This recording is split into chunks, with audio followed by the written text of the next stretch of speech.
Hey guys, how are you doing? Today I'll be discussing with you how you can migrate to Malta via the study route. I'll be giving you reasons why you should consider Malta if you're looking at relocating to a new country via study route. Also, I'll be sharing with you the processes involved in the route, and I'll be answering some questions you might have as someone that want to migrate to a new country via the study route. So sit back and let's get started. So after my previous video on where I talked about how you can relocate to Malta via the remote work route, a lot of people reached out to me with their concerns on not being able to meet up with the income requirements and all that. And I understand, because not a lot of Nigerian companies would pay you such amount of money, so because of that, I had to make some research on other routes you can move to Malta if you're interested. I reached out to some people. I'm giving a shout out to my friend Charles. He answered all the questions I had on the study route and all that. So hey Charles, thank you. So why would you even choose Malta? Like, why Malta? Where the heck is Malta? In case you don't already know where Malta is a small island country in Europe, in the Schengen region. Okay, I believe one of the concerns many people might have when they want to migrate is what is the language barrier. The good news here is that Malta has two official languages, which is Maltese and English. So anyone you are good at, that's fine. You don't need to come and learn language before you start schooling, because I believe a lot of people choose like Canada, UK, mostly because they don't want to go through the language stress like in Germany, in Spain, so I understand that. So in Malta, once you can speak English, you are good. Another reason, which I think is crucial in your planning to relocate via the study route, is checking the tuition to know if you are able to meet up with it.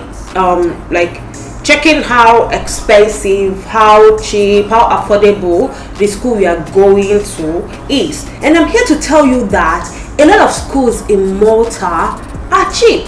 So the tuition fees in Malta range from about 5,000 euros to 12,000 euros, depending on the course, depending on the school, depending on the length of study, and you get to decide which one you want to go for. You can go for BSc, you can go for masters, you can as well go for diploma. That's the good news, because my friend's course was just for about 8 months. 8 months, and he paid about 5,000 euros for the course, 8 months. And I mean, is that a cool thing? If you're someone that is already tired of studying, you can go for the diploma. That one is diploma, but you can as well go for master's program. So anyone that rocks your boat, you can go for. And as well, many universities here can allow you pay your fees installmentally, So it depends on you messaging the school to know the payment plan. And as well, maybe telling them what you can do first, and explaining. It's all about explaining and understanding, right? And another reason why you should consider Malta for study route is the time it takes for your visa to be processed, and the time it takes for the school to get back to you when you apply. All this thing, because I know when my friend was going through the Canada route, it took more than 6 months. Believe me. I mean, the school got back like in 3 months. Then after that, she had to wait again for an extra more than 6 months actually for her visa. So that's too long. It's too long. So Malta, once you apply, it doesn't take time for the school to get back to you with your acceptance or rejection. It's mostly acceptance, don't fret, okay? And the visa process doesn't take time at all. I mean, when I migrated, I used the remote work route, which took a little less than 2 months. And the same thing with the study route. It took my friend about 2 months for him to get his visa out, So what are you waiting for? Another reason why you should consider Malta is because, guys, in Malta, transportation is free. It's free for everybody. I'm not even exaggerating or kidding, So here in Malta, when I came here, I just had to apply for my bus card. But applying for your bus card, you have to pay. I paid about 16 euros or less. I can't remember. But I paid for the card because it's not transferable. It will have your picture, your passport or whatever. It will have your face and everything. So it's just for you. But once you apply for the bus card, that's it. It's not something that you say you fund or something. No, you just use the card to pay for the transportation. But even as a student, you don't need to pay up to that 16 euros or whatever I paid then. You can even, with about 6 euros, you get your bus card as a student, and that's all. Anywhere you want to go. I mean, even me here, weekends, like after making this video now, I'm gonna shoot out, ride the bus and come back. I'm not going anywhere, just ride around because it's free. My friends in the UK, they complain all the time that every day you have to get a day ticket that is about 4.50. That's 4.5 pounds. But here, as a student, please, you don't need that, okay? No. Another reason why you should consider Malta is, just like many other countries, of course, you get to work 20 hours per week. You can work 20 hours per week during the school period, but maybe let's say you are in summer holiday or stuff, you get to work 40 hours or whichever you want, okay? And guys, rent in Malta as a student is affordable. It's really affordable as long as you're open to sharing, like sharing an apartment or house share, or you have your room but you share kitchen and toilet, But once you are open to that, it's really affordable. Maybe you're someone that has plenty money, you don't want to share kitchen, you don't want to share toilets, you want to be on your own, you want to have everything to yourself, then you should be budgeting around 600 to 1,000 euros, depending on the location, But for someone that is open to sharing, you can stay in the hostel. I don't know how much hostel costs, but it's still about the same price. But you can get houses for about 400 euros per month or 350, just depending on the kind of sharing you are doing. Some people, I have even heard people saying 250. It depends on the location and how the sharing is, okay? So that's it. But accommodation that way is affordable for you as a student. Also, guys, so I came across something they call tax. I can't remember. I'll put it up there. But the thing is about getting 70% of the tuition you paid when you were studying in Malta. You get how it works is like after your 1 year study or thereabouts, after studying, you get a job in Malta, right? So after getting a job, you start working. I think like in the second year of your work, you can file for a refund. So you'll be refunded 70% of the tuition you paid when you were studying. Isn't that cool? Like when I saw that, I was like, wow, that's really cool, guys. And also, once you are done with your studies in Malta, you are given a permit, a postgraduate permit that you can use to find a job. The visa lasts for at least 9 months, so you can use the visa to get a job. Obviously, because you're already working before you graduated, getting a job won't be an issue for you, believe me. In Malta, it depends on the job you are looking for, but getting a job isn't an issue for you, okay? And another reason here is that, of course, Malta is in the Schengen area, so you have access to over 20 countries. Yeah, you have access to over 20 countries in Europe where you can travel visa free. Okay, maybe you are studying during the summer, you want to get some summer vibe elsewhere, you travel freely. And I mean, they have cheap flights that you can even, as cheap as 85 euros, you can go to and fro. I'm not kidding, guys, I'm not kidding. I mean, maybe even if after studying in Malta you want to move to a different country, it will be very easy for you, because I mean, all those countries, that's if you are hoping to move to another Schengen country, it will be very easy for you. Like moving to Germany or Spain or Netherlands, it will be straightforward for you to, like, you don't need visa to even go there. So what are the processes involved, you might be asking already, right? Well, like I always say, everything starts with you making your own research. Okay, even if you want to use an agent, even if someone is doing for you, it's good to have like an idea of what you are doing. So that's why making your own research, googling yourself out, is the best way to go about it. First things first, what you should do first is like checking on Google universities in Malta. I mean, Malta has a lot of universities, so it now depends on the one that you want to pick, depending on, I don't know what your criteria might be, but it should include the tuition, right? Maybe the location of the school, is it in the northern side or the southern side, and also the course you want to study, right? So with all these in mind, you should check out some schools. I will be listing some of the universities in Malta for you in the comment section for you to take a look, and also find out more depending on the course you want to study, right? So once you've decided on the school you want to proceed with, like you've checked it out, you've seen the tuition fee, you've picked a course, and you've seen the requirements as well. Once all those are down, the next thing for you to do is to email the school, to send an email to the school. I will always I like that. I like having first-hand information.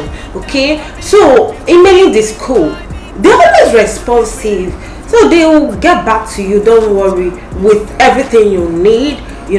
So I wanted to say, checking out scholarships, even though they offer a lot of scholarships, but no, I've never seen a Nigerian gain scholarship here. So just you pay, that's it. Sorry. In case you have any question, you email the school. But if you are good with everything you see on the website, you can go ahead and make your application immediately.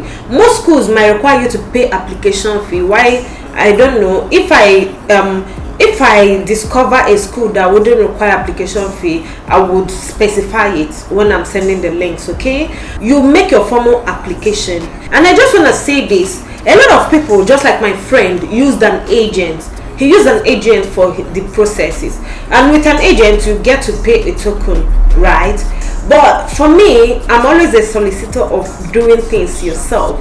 I do everything. I've never used an agent with anything I'm doing. I always do it myself. But if you are someone that maybe you are too busy, or maybe you are not familiar with modern technology, or maybe you just don't want to stress yourself, or I don't know. I mean, we have a lot of reasons why people would do things, right? So if you are someone that want to use an agent, I mean, I don't know a lot of agents, right? But my friend used an agent from Nigeria. Why I've come across someone here who is now affiliated to a particular school where she also help people. So if you want to use, I can link you up to someone that might help you.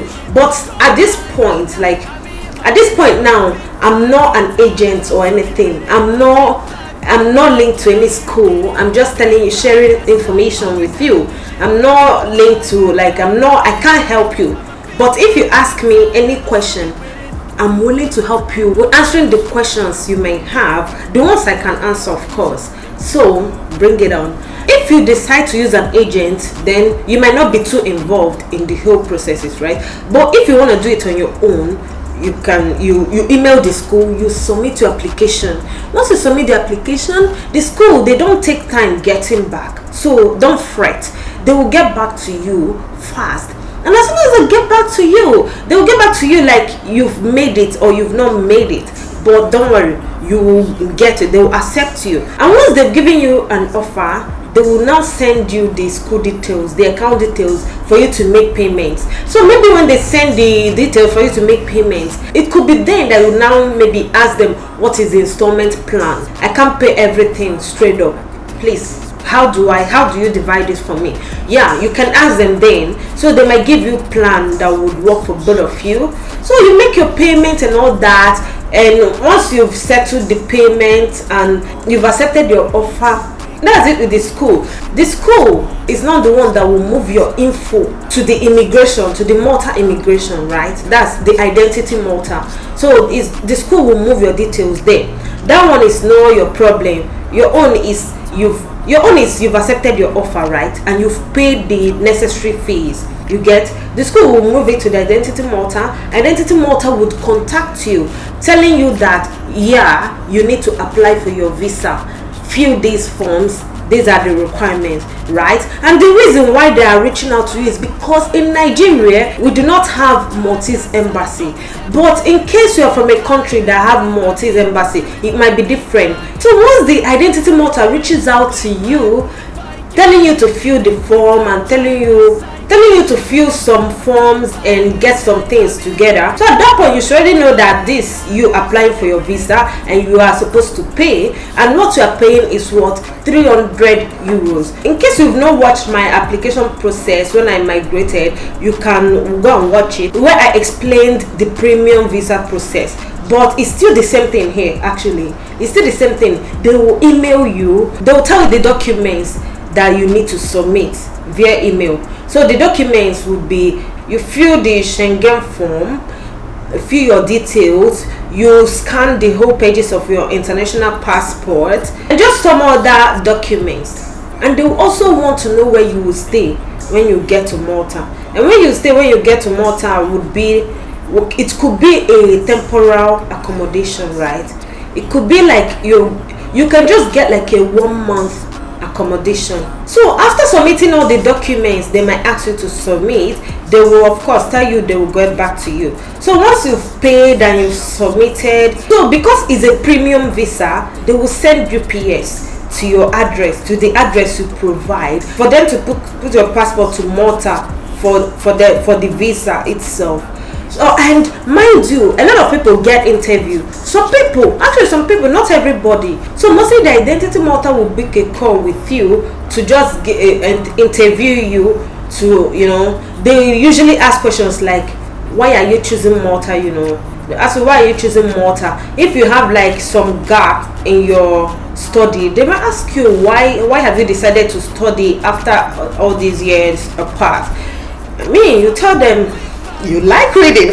So after sending your passport to Malta, you don't need to worry about this. It's UPS. They will book UPS to come and pick it and bring it back. They will just send you the tracking number for you to be tracking where your passport is currently. But you don't need to call UPS or no, it's not you. You already paid for it, the 300 euros you paid, right? So once your passport gets to Malta, they give you your visa, they send it back, UPS will bring it to your house again, and that's it. You prepare for your travel. And one thing I want to mention is, depending on the school you choose, most schools will prepare you for all these things. They'll prepare you for the interview questions that Identity Malta might ask you. So depending, not all schools, but most schools, they will tell you, yeah. And as well, if you want to stay in the hostels, the school can arrange that for you.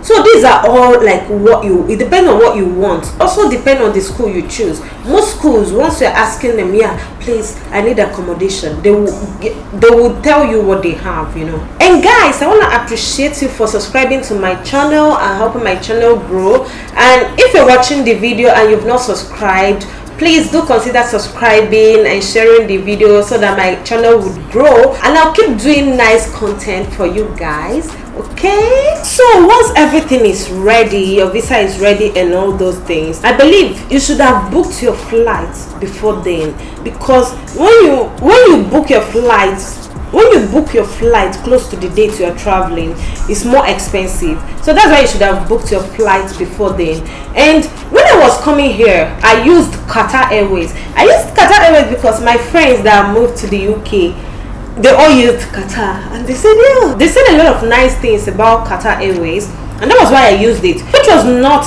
the best option for me. Mind you, you are booking, let's say you are booking from Lagos, you just need to put Lagos to Malta. Once you put Lagos to Malta in Qatar Airways booking site, they would bring it. They're the ones that will show you the transits you have. You don't need to worry about it, because I'm mentioning this because someone asked me if I had to maybe book from here to here, then booked from, no.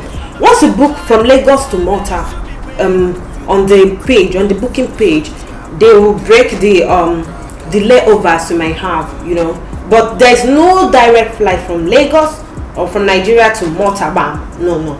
So with Qatar, I had to travel from Nigeria, from Lagos to Doha. That's Qatar airport. So when we got to Doha, then we had just 1 hour layover. Then from Doha to Barcelona, then from Barcelona to Malta, which was, oh my god, check what I did. That was a lot. It was not so stressful for me because even my luggage and everything came back with me, so nothing was stressful for me. But my friend that traveled through Qatar, they lost one of his bags till today, and they've not paid him. He already flied and everything, but they've not reimbursed him till now. But my own was smooth. I traveled all the way, and my luggage came with me immediately, right? So it just depends on what you want. But I'm here, but I also want to suggest you can use Air France. So if you're using Air France, it's just like 2 breaks. You are traveling from Lagos to France, from France to Malta, you get. Or you can use some other you can use KLM as well.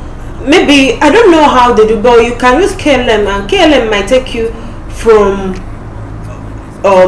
maybe from Lagos to Holland, and Holland to Malta. I don't know, but I'm thinking that's how they might do it. So you can check it out if you don't want 2 different layovers. That's what I'm saying.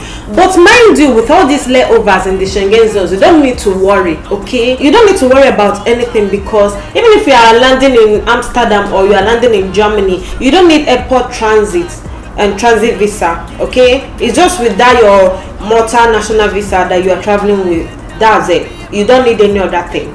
So no matter where you are landing in the Schengen area, okay? Because when I landed in Barcelona, that was when they stamped my passport, because that was my first entry to the Schengen zone. But after that, since I came here, you can't see any other stamp on my passport, because once you are traveling within the Schengen zone, it's nobody notices that you are traveling. Actually, you are just like traveling on your own. You are not passing through immigration or anything. So you just you come and go. It's not like local flight, like Nigeria to Nigeria, maybe Lagos to the east, So that's how it is. So once you've landed in Malta, your second journey begins. Second journey I mean here is it's about you getting your study permit. You were given the national visa to come to Malta, but once you get to Malta, before you can do anything, before you can work as a student, you have to get your permit, and that's your ID card, your Malta ID card. So you need to get that. And for students or for people going through the study route or work route, I've discovered that it's actually quite a process. When I came here on Saturday. On Monday I did my biometrics, and after 2 weeks I got my card. But here, as a student coming to Malta, or maybe a worker, it takes a while, because maybe the traffic there, I don't know, but it takes a while. So once you land in Malta, you stay in your temporary accommodation. You apply for your study permit on the website. Once you apply, they will tell you to upload all the documents necessary, the documents which you already know, but the extra ones will be health insurance. You need to now get your health insurance coverage, 12 months coverage. It depends on the one you want to use, but if you want to get in Malta, I know there is one someone got for 100 and something euros, and someone else got for 200 euros. But me, the one I'm using, I pay monthly. That's about 37 euros. But I'm cancelling it. I want to get 1 year stuff, because it's not even as if I fall sick. I don't fall sick. So you need to get health insurance coverage, and as well get your accommodation. Depending on you get your accommodation, and that's 1 year lease. So you have to get an accommodation that will give you a contract of 1 year, because it will also be one of the things you will upload on the portal. So that's when you will now have to calm down and look for suitable accommodation for you. You can stay in the hostel, and the hostel will give you what you need. But if you don't want to stay in the hostel, you'll still find other shared accommodations outside, so you'll find the one that suits you, and they'll give you your contract, which you will submit to the which you will upload as well. So once you've uploaded all these, you complete your application, you submit, you now wait. A lot of people, it took at least 3 months to get their card ready. That's crazy, but that's how it is. It took about 3 months for them to get their cards ready. So and without your card, you won't be able to work, really. I'm sorry about that, but that's how it is. Because anywhere you go to work, they'll ask you for your card, your permit, your ID card. They usually ask for an ID card. So you see, so those 3 months, you should prepare yourself to be able to at least pay for rent from the savings you already have. Because if you think you can cover your rent immediately you come, I don't think it's possible. Okay, and here's a tip for you. This is where all these handworks and stuff matter, you get. Because when you already are, let's say you are a hairdresser, or let's say you can make hair. I mean, people are always looking for people to make their hair. So once you go somewhere or you tell people you can make hair, they just come, you make their hair, they pay you. So that's where it comes in handy. Making hair like this one I'm carrying is nothing less than 100 euros, you get. So you can start making money if you have those handworks. And let's say you know how to do stuff like maybe plumbing, depending, you can maybe see people here, or you can maybe see people from your place that might be able to be giving you some small things to do without card, without ID card, that they can pay you, you get. And here's another tip for you.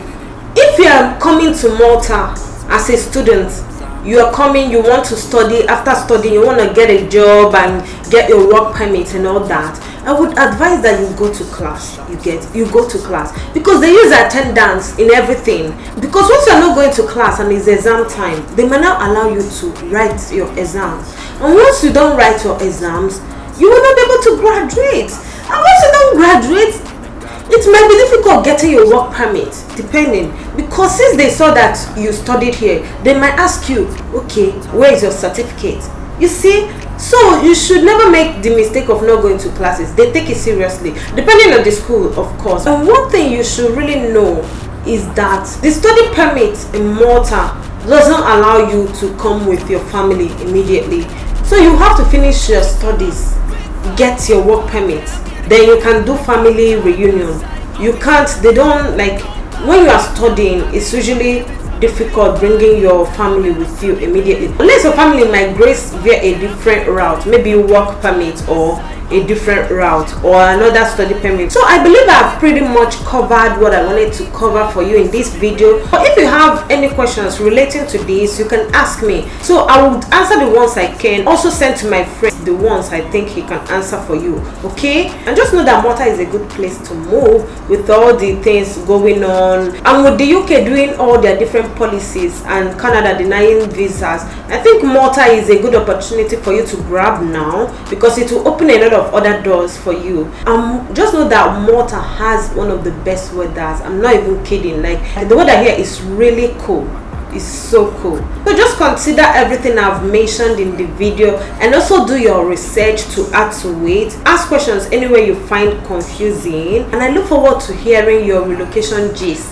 Okay, in the future I'll be making videos on some other routes I will discover for you to migrate, and also make other videos for different countries around that you can also move to. So consider subscribing and turning on the notification bell to stay in the loop. Until the next time we see, keep being happy. Thank you for watching my video. Ciao ciao.